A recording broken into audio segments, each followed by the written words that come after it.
تو اے پیغمبر تم نصیحت کرتے رہو، تم اپنے پروردگار کے فضل سے نہ تو کاہن ہو اور نہ دیوانے۔ کیا کافر کہتے ہیں یہ شاعر ہے اور ہم اس کے حق میں زمانے کی حادثوں کا انکار کر رہے ہیں؟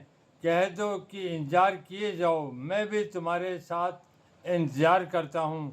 کیا ان کی عقلیں ان کو یہی سکھاتی ہے؟ بلکہ یہ لوگ ہیں ہی شریر۔ کیا کفار کہتے ہیں کہ ان پیغمبر نے قرآن خود سے بنا لیا ہے؟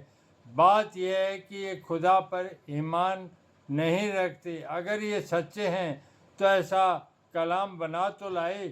کیا یہ کسی کے پیدا کیے بغیر ہی پیدا ہو گئے، یا یہ خود اپنے آپ پیدا کرنے والے ہیں، یا انہوں نے آسمان اور زمین کو پیدا کیا ہے؟ نہیں، بلکہ یہ یقین ہی نہیں رکھتے۔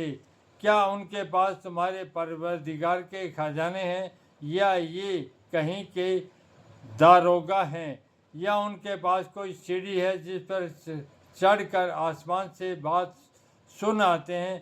تو جو سن آتا ہے وہ کھلا سند دکھائے۔ کیا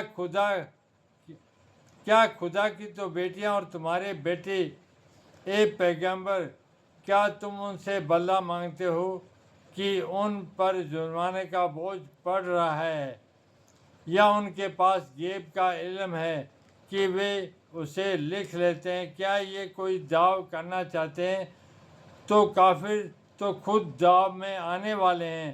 کیا خدا کے سوا ان کا کوئی معبود ہے؟ خدا ان کے شریک بنانے سے پاک ہے، اور اگر یہ آسمان کے عذاب کا کوئی ٹکڑا گرتا ہوا دیکھے تو کہے یہ گاڑا بادل ہے، پس ان کو چھوڑ دو یہاں تک کہ وہ دن جس میں وہ بے ہوش کر دیے جائیں گے سامنے آ جائیں، جس دن ان کا کوئی دعویٰ کچھ بھی کام نہ آئے اور نہ ان کو کہیں سے ہی مدد ملے، اور ظالموں کے لیے اس کے سوا اور عذاب بھی ہے، لیکن ان میں سے اکثر نہیں جانتے۔ اور تم اپنے پروردگار کے حکم کے انتظار میں صبر کرو، تم تو ہماری آنکھوں کے سامنے ہو۔